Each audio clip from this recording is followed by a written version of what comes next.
নমস্কার বন্ধুরা, সকলকে জানাই আমার চ্যানেলে স্বাগত। আমরা আজ বেরিয়ে পড়েছি বাঁকুড়া জেলার একটি গ্রামের উদ্দেশ্যে, যে গ্রামের নাম হচ্ছে বীরসিংহ। এই বীরসিংহ গ্রামের চারদিকে বিরাজ করছে এক গভীর জঙ্গল। জঙ্গলের মধ্যে রয়েছে শাল, সেগুন, পিয়াল এবং মহুয়ার বৈচিত্র্যময় সব দৃশ্য। গ্রামটির ভূপ্রকৃতি উঁচু নিচু। এখানের ভূমিভাগের বেশিরভাগ অংশ দখল করে আছে লাল পাথর, তাই মাটিতেও যথেষ্ট লাল পাথরের আধিক্য বেশি, যার কারণে ভূমিভাগ যথেষ্ট অনুর্বর।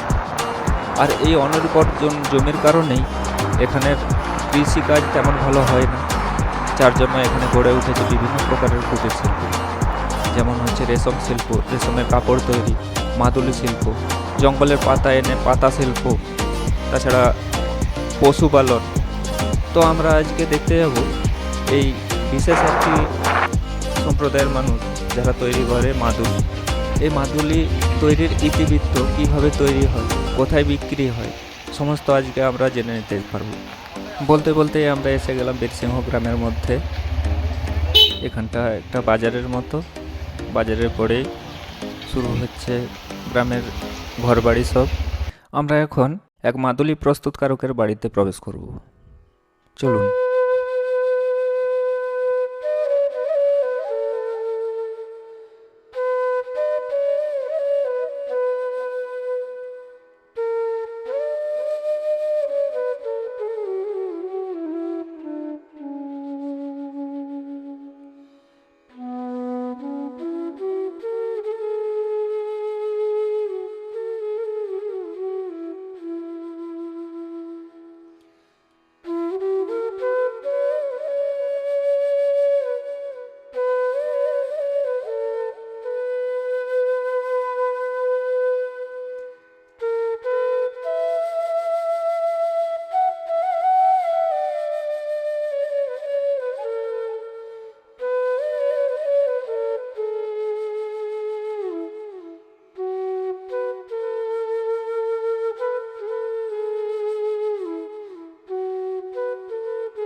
একটা কান্ডি হবে তো।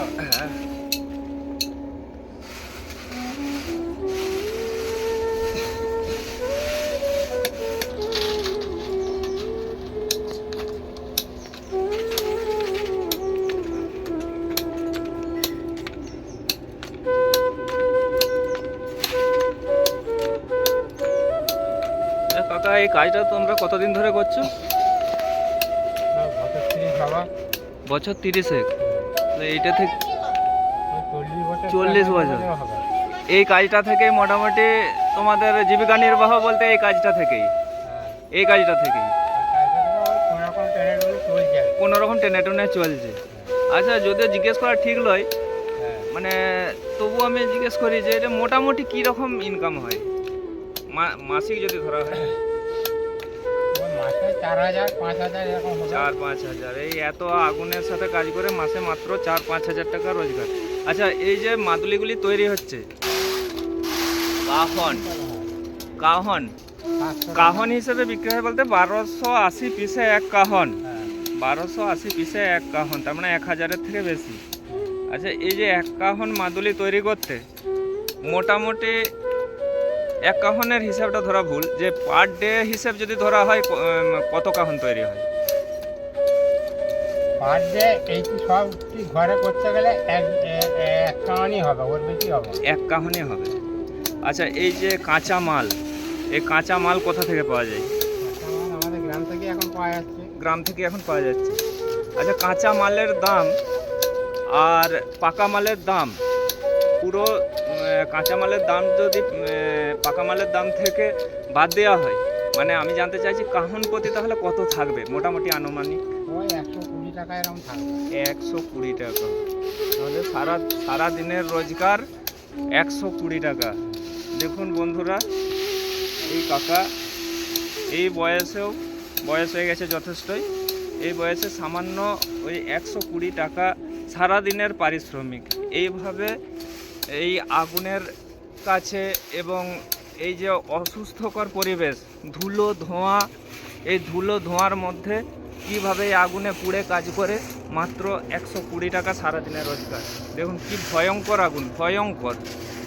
এই আগুনে লোহা গলে না ঠিকই, কিন্তু লোহার টুকরোগুলিকে জোড়া দেওয়ার জন্য যে পেতলের গলানোর প্রয়োজন হয়, সে পেতলটি সম্পূর্ণভাবে গলে যায়। পেতলের মেল্টিং পয়েন্ট আমরা যতটা জানি 1400 ডিগ্রি সেন্টিগ্রেড টেম্পারেচার। এই 1400 ডিগ্রি সেন্টিগ্রেড টেম্পারেচারের সামনে দাঁড়িয়ে এনাদেরকে কাজ করতে হয়। কি অবস্থা! কিন্তু করতেই হবে, মানুষকে জীবন সংগ্রাম চালিয়ে যেতেই হবে, তাছাড়া তো কোনো উপায় নেই।